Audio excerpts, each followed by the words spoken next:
Good to see everybody this morning. Thanks for showing up. Let's settle in for a meditation time as best we can, knowing, of course, that the posture, the way it feels for us, it won't be perfect, but that's okay, because it just needs to be good enough. Good enough that we trust it so that we're not spending the 35 minutes trying to fix the posture over and over again. But just to let it be, knowing that the body feels like this. And we'll keep this door open. Maybe, would you open this door all the way and we'll stay open? Thanks.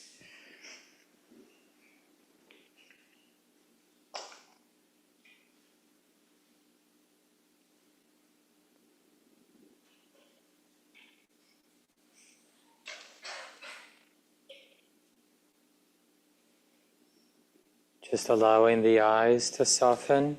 You might even see if you can sense the eyes sitting, resting in the eye sockets.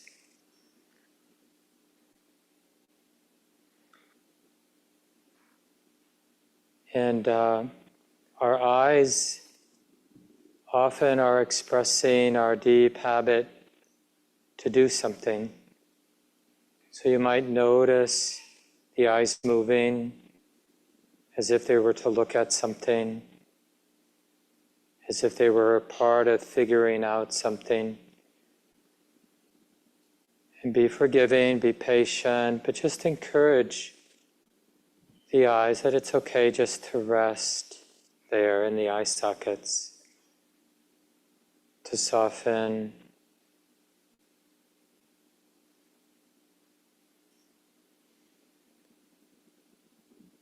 Allow the jaw to soften, to relax, and the tongue can rest at the bottom of the mouth. See if that can be okay.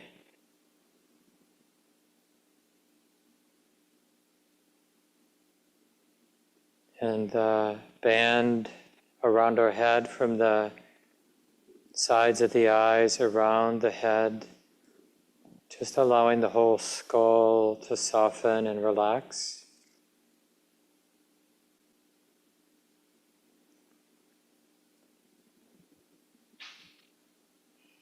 Feel the throat area.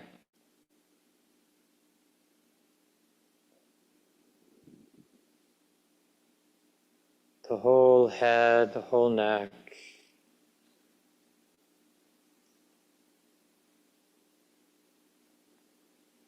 Undefended.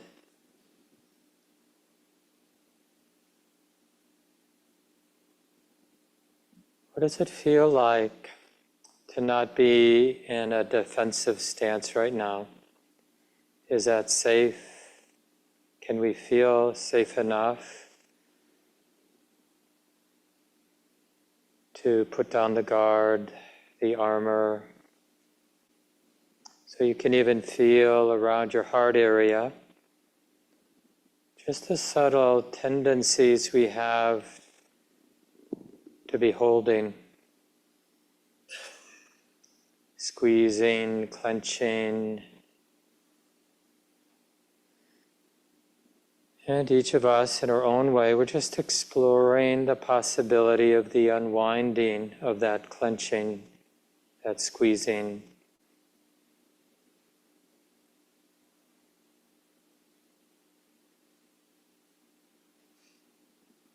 Notice the hands. What is it to allow the hands to release, to be soft?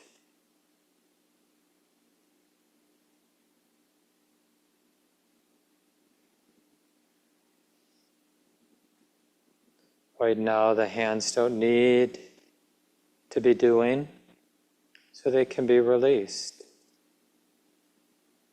Same with the legs and the feet, and the whole body.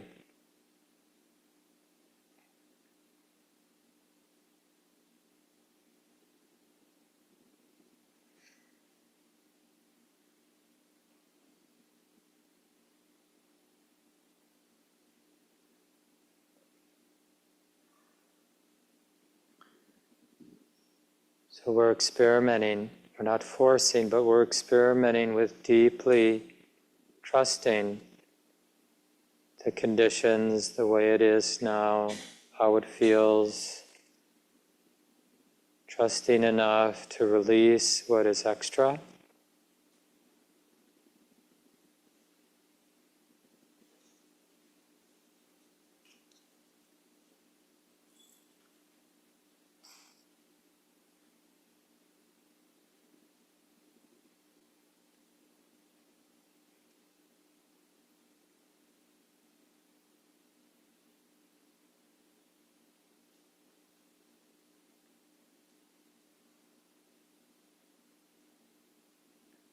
And see if you can uncover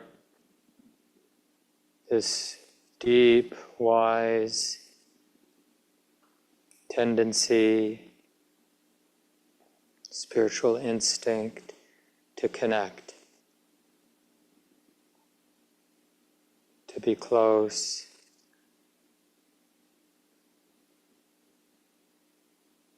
to be willing to feel what's moving in the moment.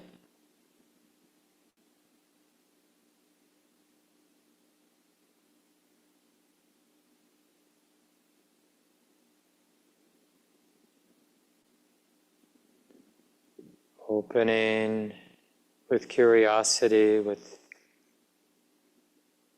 great courage and curiosity, we're opening to these deep and wide and sometimes subtle rivers of feeling, what we're feeling, what's moving in the heart, body and mind.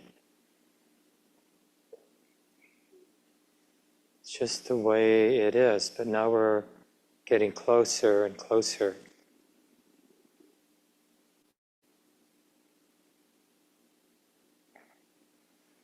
You might notice it feels really right, really healing to be right with these rivers of feeling, what we're feeling. Not needing to put any spin on them or tell ourselves a story about what we're feeling.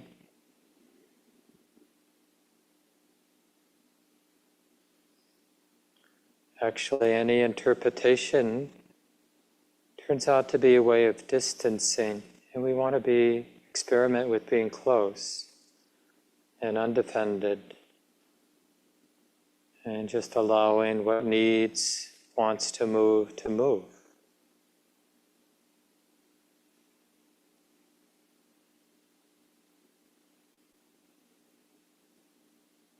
So if you could use some more structure then for this meditation, then you can use the heart center as an object of awareness, just returning, but not the idea of our heart center, but the actual visceral or energetic qualities of what's moving here, or any place in the body that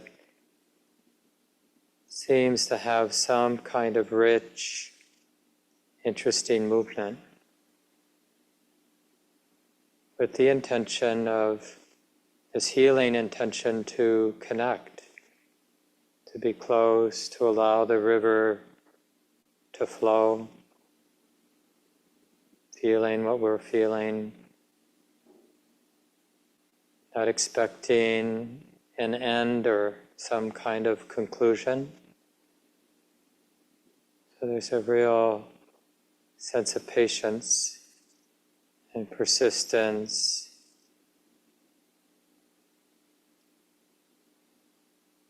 And we'll continue in silence now.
So as best we can, we're remembering to return to this river of feeling, and we're experimenting with trusting it and just deeply appreciating the capacity to connect and feel and allow it to be, allow it to keep moving.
It's so easy to forget this river of feeling.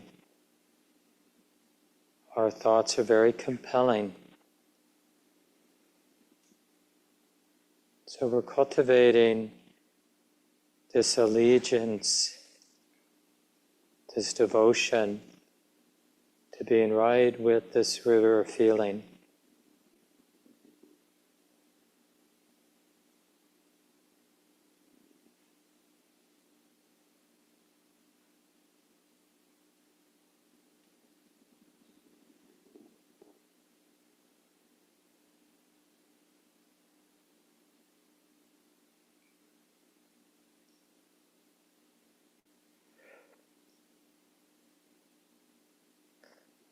And in particular, to notice, to feel how it's moving.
Underneath all the narration, all of our thoughts about this and that, it's a very natural movement of energy, sensation, emotion.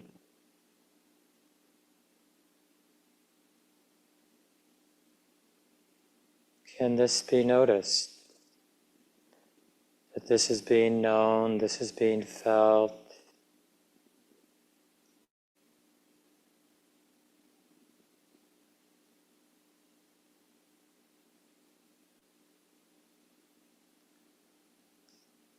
Notice how freeing it is not to have to explain anything to ourselves or define it.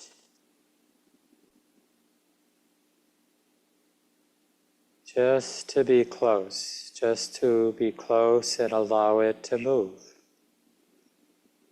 Allow it to do what it's going to do anyway.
So take a moment, stretch your body if you need to.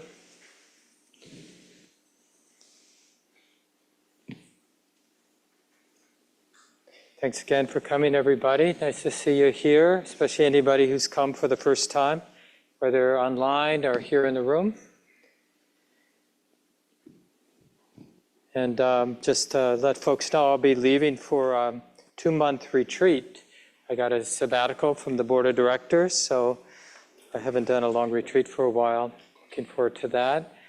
And you'll be in good hands with many of Common Ground's teachers over the next couple of months. I know Patrice is here today. She'll be teaching the loving kindness practice on July 4th, the first Friday of the month, 7 to 8:30. And Patrice and Shelley Graff and Jen Rothschild will also be leading a program at 12:30 today. So maybe some of you might want a quick lunch and come back. It's for people, obviously, we're all in our own ways sensing all that's in motion, so much violence and confusion and beginning of a war and so much other terrible, confusing things in our world and maybe in your family and you're close at home as well. And so it can be really useful to meet in community and just sort of name what we're feeling and how to be skillful with all that's in motion. So if you're interested, they're calling that community gathering to support each other during times of stress and uncertainty, 12:30 to 2, right here in this room today. And that's also on Zoom, so you can join in on Zoom if you don't want to come back. And in light of that, I thought it would be useful to finish up. I've been giving a series of talks on sila, a sort of deep, resonant commitment to non-harming, really understanding that, and just to kind of give it some context. Some of you know one of the most simple and all-encompassing statements from our tradition, our Buddhist tradition, is cultivate the good, refrain from what's unskillful, from the bad, and develop the heart. This is what the Buddha said, this is what all wise Buddha's teachers have taught. Cultivate the good, refrain from the bad, purify the heart. And it's very much related to when the Buddha taught about how to set happiness in motion in the most direct, pragmatic ways, he would give a very similar teaching. In cultivating the good, I think the best way to understand that is, because you and I, we're all just full of habit energies. And not all those habit energies are bad. Like we might have an impulse to be generous or an impulse to be supportive and loving. And we want to know how to say yes to the habit energies that are deserving of a yes, in the sense of like living them out into the world. But some of our habit energies are not so skillful or not so helpful. So we need, like in order to be a loving and wise human being, we need to be able to skillfully say no to our habit energies. I feel ya, Mark, I feel that impulse, but it's not going to be helpful. So no. Just like a parent has to say no to a child sometimes. Right? We have to say no to habit energies. And habit energies, the tendencies underlying there in our heart, it's just the way that it is, much like the world is the way that it is. The world, what's moving right now, is the natural legacy of all that's been set in motion. Our heart is the legacy of all that's been set in motion. Being an animal, being born at this time, being conditioned by culture, the particular ancestral genetic information that we're carrying. So both our hearts and the world, this is the legacy of the past. It's already, my heart, the world, it's already the way that it is. That's not so easy for us to feel into, that this heart, this world is like this. And by meeting it honestly is in no way saying it's a good way for my heart to be or a good way for the world to be. We're just saying it is this way. And there really isn't a capacity for a creative, wholesome response that sets in motion healing unless we meet the moment, unless we're actually honest. Oh yeah, the heart, this mind is like this. This world is like this.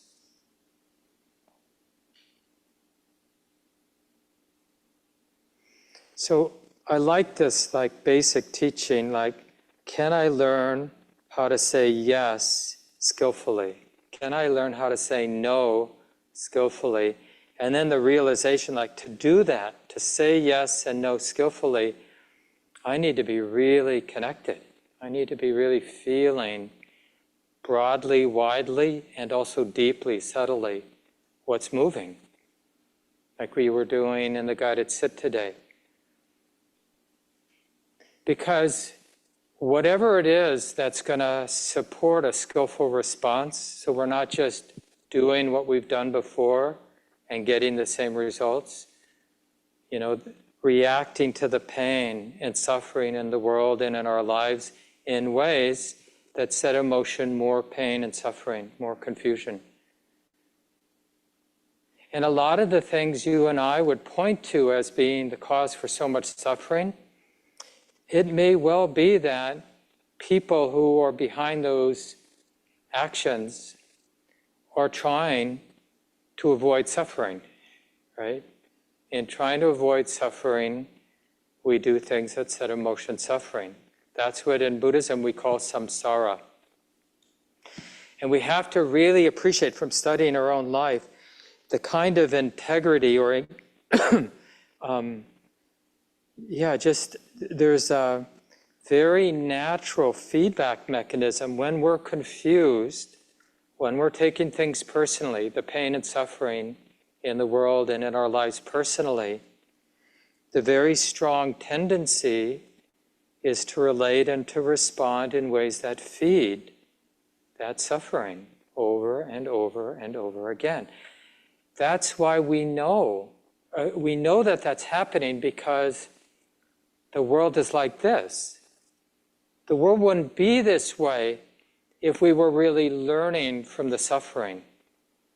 It's because we're not learning from the pain and suffering that gets set in motion that we keep setting pain and suffering in motion. And it's very easy to blame out there. It may be true that people with more power, when they express their ignorance, their actions have a big impact, right? It's true. And if we have less power, we still have our own ignorance. It's also setting in motion more pain and suffering. It's just less impact because maybe in our particular life situation, we don't have as much power. But we all have to do our part. And it's not, a lot of times people misperceive or misunderstand the Buddhist teachings as if the Buddha was arguing for passivity. The Buddha was very clear, and the Buddhist practices, I think, and I think this is sort of understood by people who really take them on, develop them, is a powerful way to engage the world. Not engaging our lives, either because of resignation or some sense of helplessness, or it's just too big of a mess, why bother?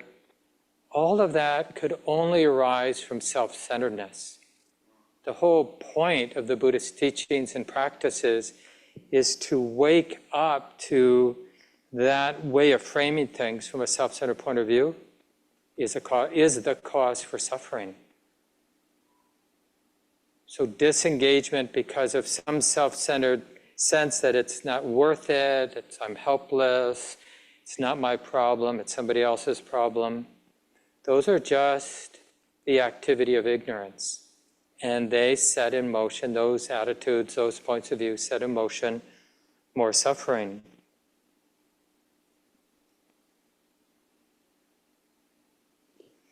So I want to talk a little bit about karma as a powerful, important teacher. And a lot of times we think the point of practice is to develop this deep insight into the empty or impersonal nature of all things. But actually, the point of practice may be better understood as we live in this lawful, conditional world where actions matter. Even the actions of our thoughts, our thinking matters, the words we speak matter, what we do or don't do, it matters. What we say and don't say matters, what we do and don't do matters, what we think and what we don't think matters. Because we are, this is a line from, some of you know Joanna Macy, one of the great sort of combination Dharma teachers and activists, still alive, well into her 90s, right? She's still alive? 96? Wow. Some great books. Active Hope is one of her latest books that you can take a look at if you like. But she has a teaching, action is not something you do, it's something you are. So that's like, if we want a sense of, like a cognitive or conceptual sense of like who I am, what I am the legacy of all those actions. And before we just immediately go into despair, right? Because it can feel initially oppressive, like to realize, oh yeah, all of those thoughts, those words spoken and unspoken, those deeds done and not done, this is the legacy of it, Mark. How do you like that? So that is can be a little bit of oppressing, because it's, we sense the responsibility. The key is then to turn it well. So that means what I'm adding right now matters, right? I can't rewrite the past chapters. They're laid down, right? But this chapter is being written as we speak. So how am I going to relate? What kind of thoughts am I going to entertain?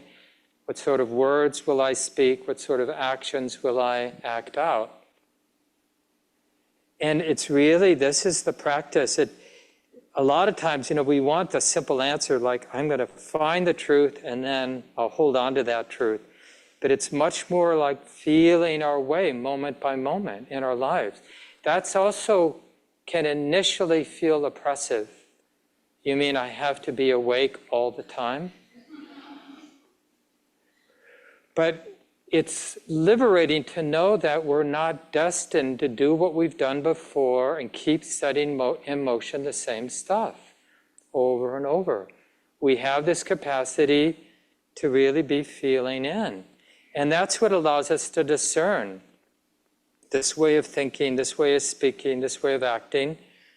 What's the sense, the felt sense of the seeds I'm planting? Is it helpful?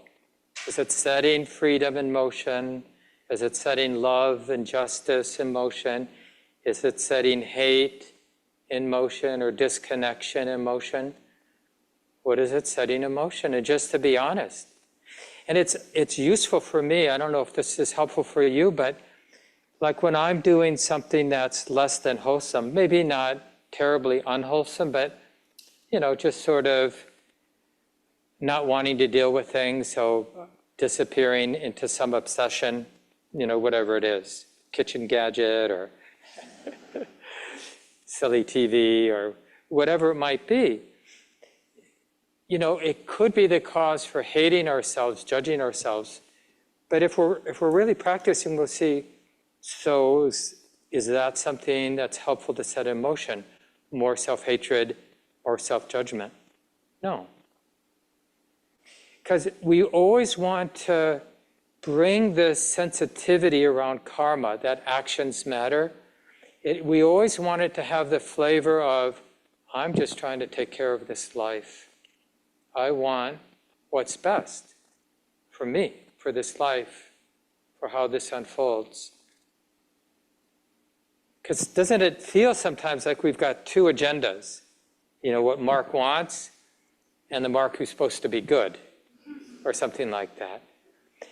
And that doesn't work, obviously, right? We just create a war within ourselves and things get weird and neurotic very quickly. So we have to have a conversation. It's like we have to let be at the table that part of ourselves that just wants to burn things down sometimes because we're so angry, so hurt, or just wants to disappear into sense pleasures. Whatever the consequence may be, I just want to feel good, that addictive tendency that we all have to some version of it at least. We all have to gather at the table. And the real change that happens with practice is this resolve that I'm not going to tell myself what to do, but I really want to be there. I want to be sensitive. I want to feel so I can discern what's getting set in motion. I refuse to do something unaware, unconscious, unable to discern what's getting set in motion. And although it can feel initially oppressive to care that much, that we're really observant of our thoughts, our words, our actions, just think of it like, hey, I'm just here trying to take care of my life as best I can. And, we can, if we don't believe it's helpful, we can try the path of being oblivious and see how that works. And we don't just have to do it ourselves. We can watch other people that we sense are being relatively oblivious to the consequences of their words and thoughts and actions, and seeing what happens. You know how it is, this almost like honoring people who shoot from the hip and follow their gut. And, it's just like, somehow it's weak to be sensitive and reflective. It's sort of, we're just weak and ineffective if we somehow value that sensitivity that can discern karma. Karma just means the lawful conditional unfolding. Why wouldn't we, for every one of us, whatever we've gotten good at in our life, playing a musical instrument, having a craft, being a good lawyer, really understanding the nuance of being a good parent, it's all about understanding causes and conditions, right? Like how things unfold. That, in Buddhist practice, that is a good definition of wisdom. Like if somebody asks you, what is this spiritual wisdom that you're interested in? Spiritual wisdom is that part of the mind that can comprehend cause and effect. So if I'm unhappy, there's some deepening sense of like how that unhappiness got set in motion. Or if I'm happy, if my heart's light, there's some clear comprehension how that lightness, how that nimble, free heart gets set in motion. We don't just assume, well, it's just who I am. I'm a happy person, or I'm an unhappy person. No. Things happen because of supporting causes. Nothing happens in isolation. Everything is interdependent. We hear this and we kind of like the philosophy, but we need to ground it in our own experience. What does that mean? It means that wisdom can comprehend causes, how things come to be, how things cease being. Meaning we can actually be competent in this very messy, confusing world we live in. It doesn't happen overnight, clearly. But we can start connecting the dots. When we relate in this way, when we think in these ways, when we act in these ways, what is likely to get set in motion in our lives and in the wider world? When we relate in other ways.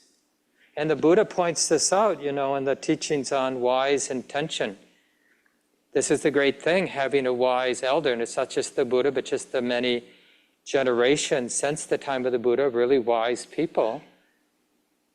And they basically give us pointing out instructions, like what intentions naturally flow from deep wisdom, deep understanding. And the Buddha names three, the intention of non-greed. So if you put that into the positive, the intention, the capacity to be content, the capacity to be generous, the capacity to let go, to relinquish. That is an intention that flows out of a mind, a heart that's deeply connected with the truth of the moment. Naturally, not somebody trying or thinking they should be generous, but that capacity for contentedness, for relinquishment of what is extra, what is not needed, what could be used better somewhere else. All of that just happens. So we can explore that, like noticing the places in our lives where there's stinginess, and notice how it's connected with a view. Some oh poor me, I never have gotten my fair share, or whatever that is. And just try to comprehend it. Is identifying and acting out this whole strand, this view, these intentions and the actions that flow from that intention, is that leading to happiness or not? I mean, every time we do something out of greed, it's not about slapping our wrist. It's about comprehending, what is this setting in motion? Is it actually leading to what I thought it would lead to? Me feeling better.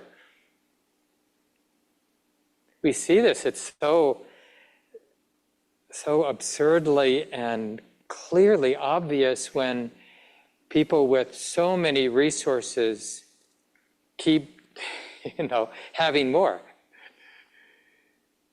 to the nth degree. And it's our media, it's like one of the few things our media is good at, is like this obsession with powerful celebrities who have a lot of resources and what they do with their resources. And it doesn't take much reflectiveness, much curiosity, like, is this actually setting in motion real happiness for them and for the wider world? I'm not saying that I would choose to have less resources, so I want to be honest about that.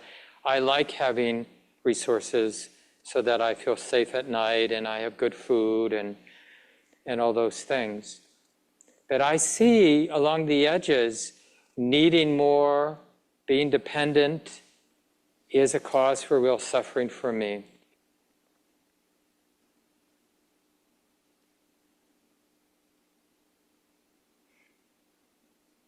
So that's the first intention that we can begin to experiment with, this intention around generosity versus stinginess.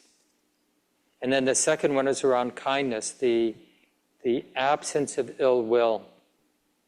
Because from the deep, when a heart is deeply connected, broadly connected with the way it is, ill will doesn't arise. Ill will arises when our mind creates a bubble of me, I, me, mine, self-centeredness, and the mind then, in a sense, is trapped in that bubble of self-centeredness. Then that mind can justify ill will. And within that bubble, ill will makes sense. Whether the ill will, like I mentioned earlier, is like, oh, we should just burn it down. Things are so messed up that's what we should do. We should just burn it down. Or we got to get rid of the bad guys, whoever they are, because they're just in the way, they're just too ignorant, they just don't get it. Or just even wanting to crawl into a hole, because ill will is also expressed as fear and anxiety. This is too much, I can't handle this.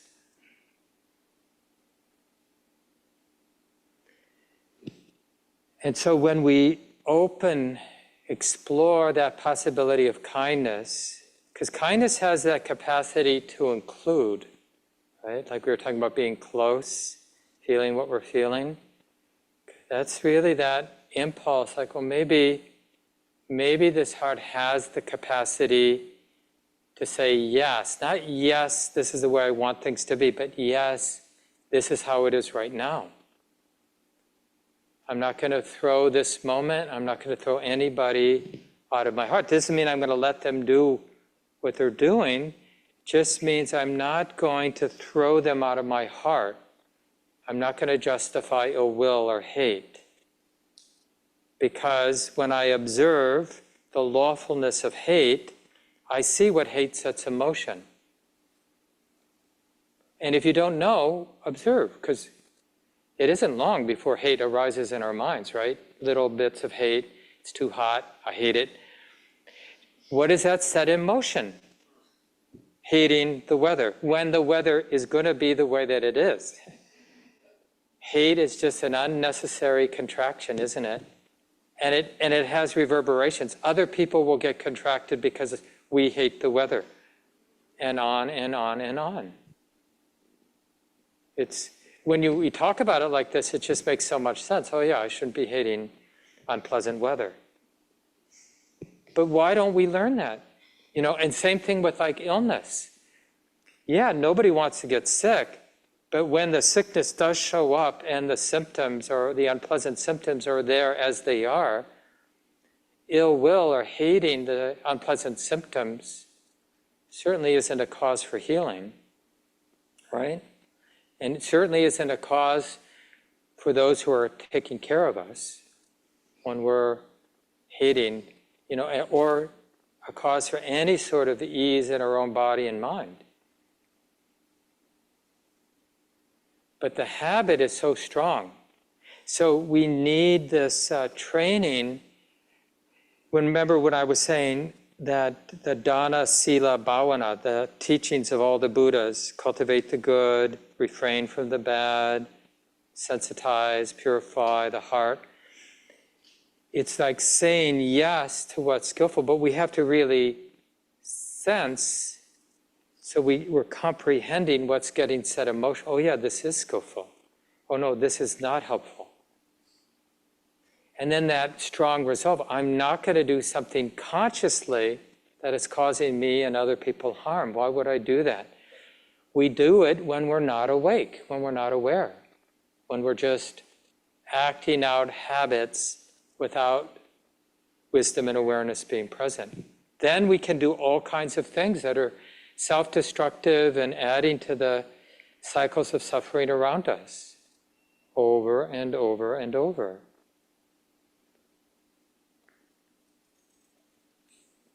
And then the last one, so we have the 3 wise intentions. This is part of the Buddhist teachings on the Eightfold Path. So non-greed is contentedness, the capacity to relinquish what doesn't need to be held, and generosity. And non-ill will, you know, all the ways our heart can be friendly and kind and tender.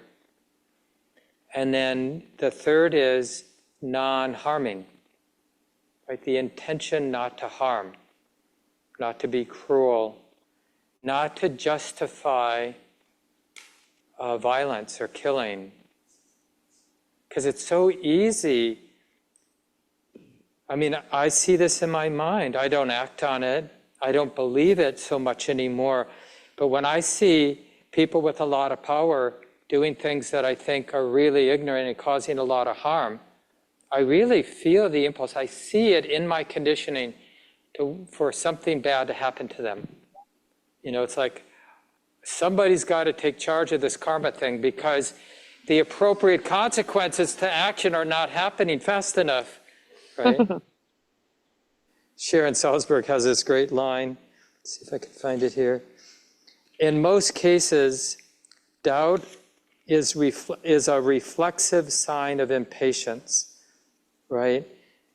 We think that because things are lawful, as soon as the people we dislike do something bad, they should get their consequence immediately.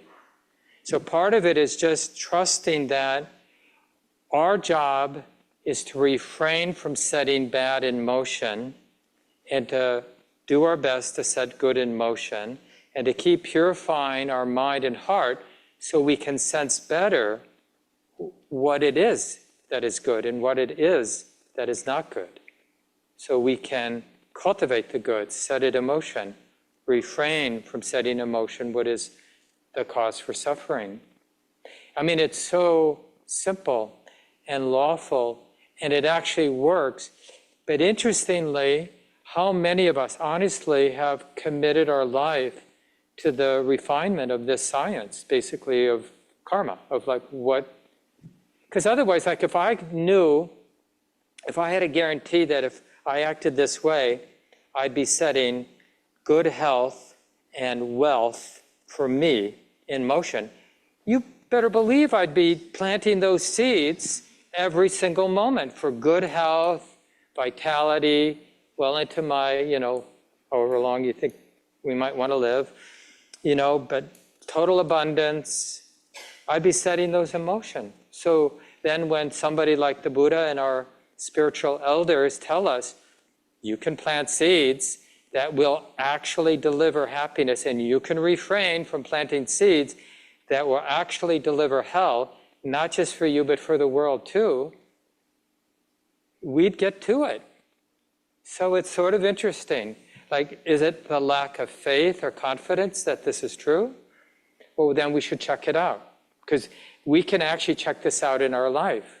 You can just hone in on one relationship and get really interested about how you're thinking about that relationship, what you're saying, and what you're doing, and just track what gets set in motion. And discern just over time, get better at, oh yeah, that wasn't helpful. Or, oh yeah, that seemed to work pretty well. Things got pretty harmonious, pretty easy to be with that person. Very light, lots of love. Oh yeah. Is it that simple? That we can learn the causes for happiness and refrain from the causes of unhappiness.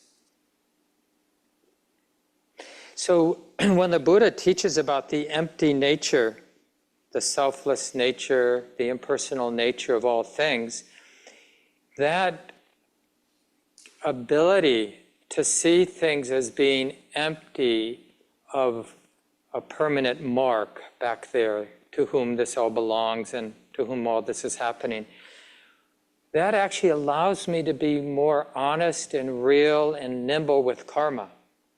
That those teachings on emptiness turn out in this very ordinary, grounded way to be able to live in this conditional, lawful world we live in, where things come and go. We need emptiness, that deepening insight into emptiness, to see the impersonal nature. Because then our participation, it's like, I'm going to plant the positive seeds and I'm going to refrain from planting the unhelpful seeds for the benefit of all. It becomes a natural, it's like what nature does when nature is connected to the depth and breadth of what's going on. It isn't about a person becoming really good in the traditional or the ordinary sense. We think of a person, an individual. All the images the Buddha used were naturalistic, like water flowing down the side of a mountain. So being good is the natural thing. It seems like being good is the hard thing to do. Being bad is so easy. But that's just because the force of habit is confusing. It is truly easier to act out in the ways we've acted out in the past. But it's just because the heart isn't sensing the breadth and depth of what's going on that just following habit seems to be the easy way. So our job isn't to try to be good as much as it is to be sensitive in this broad and deep way, because then we just start making different choices, even though they go against the force of habit, right? I'll have the impulse to want to burn it all down, but wisdom will be discerning, like, okay, and what does that set in motion? What does the past tell you? What does the present tell you? And then that force of refraining from trying to burn everything down just arises naturally, because the mind has comprehended. Or we have the impulse to take care of somebody or to take care of ourselves, and we sense what that sets in motion. right? And that force of sort of allowing that intention to be carried out, to be acted out, just happens. And this is important because otherwise, when we hear a talk like this, we might get inspired for a few moments, but then it just eventually feels like a lot of work. And there's a lot of good TV on, work, TV, or, whatever, golf, whatever it is. And we'll always choose where the habit energies flow.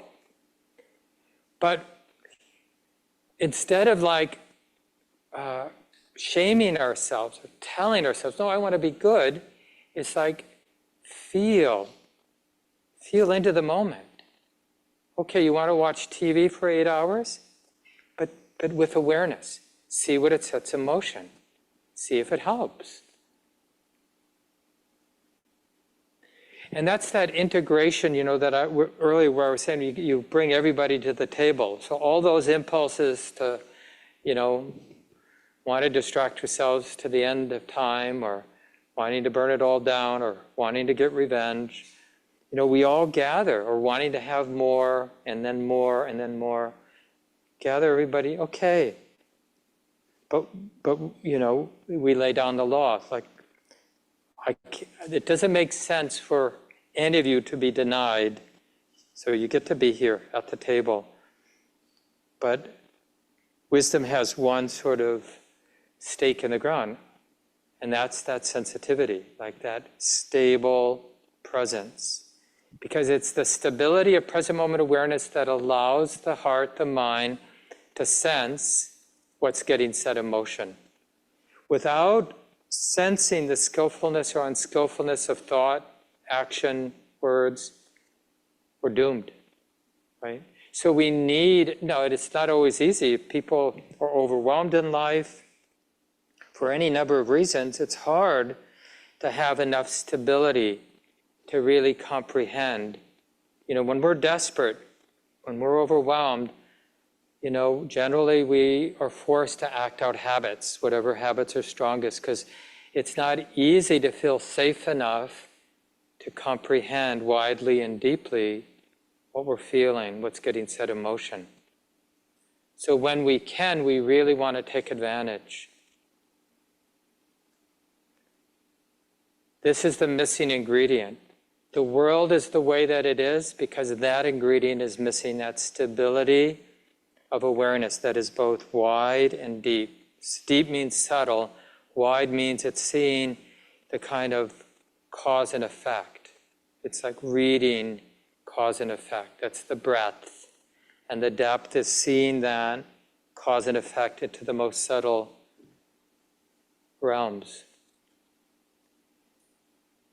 When we imagine ourselves being unskillful, or when we imagine somebody else being really unskillful, and then imagine ourselves with that person really having that great sensitivity that is wide and deep, would they say those things and do those things? No. Okay. The unskillfulness comes from the absence of that wisdom that can discern cause and effect. So instead of me trying to stop myself from doing ignorant things, we cultivate the sensitivity that makes it harder and harder to do ignorant things, because the heart is comprehending them. Right? If not before, during, if not during, after. So even if we've already done the ignorant thing, oh yeah, that didn't work out very well. And that's good to know. So we convert the shame of having made a mistake into this sort of resonant empowerment, like at least I now know better that doesn't help. And I'm happy to know better that doesn't help. So feel free to stay around for small groups. These are always optional for people. A couple other things coming up that I want to mention. Shelley's going to be teaching a half-day retreat on July 5th in the afternoon, Shelley Graff, the other guided teacher here. And then we have a wonderful guest teacher, Tuwere Sala, is coming back this year. She's going to teach a BIPOC retreat at our retreat center. But before that, Tuere is giving the public talk on Wednesday night. Normally, Shelley teaches Wednesday night. But the 2nd of July, Tuere Sala will be teaching. She is somebody not to miss. So if you're free that night on Zoom, in person, listen to that talk. And then on the 12th, Stacy McClendon and Robin Major will be teaching a chanting workshop. They're calling it the Melody of the Dharma. I love that. I've been really hoping someone would finally teach a chanting workshop. So that's for people who are interested, 1 to 5 that Saturday afternoon. Thanks everybody for coming. Stay along if you want to be part of the small group for 15 minutes. I think Lucy is here to organize the small groups for those of you online. Otherwise, I'll see you in September. Have a good summer.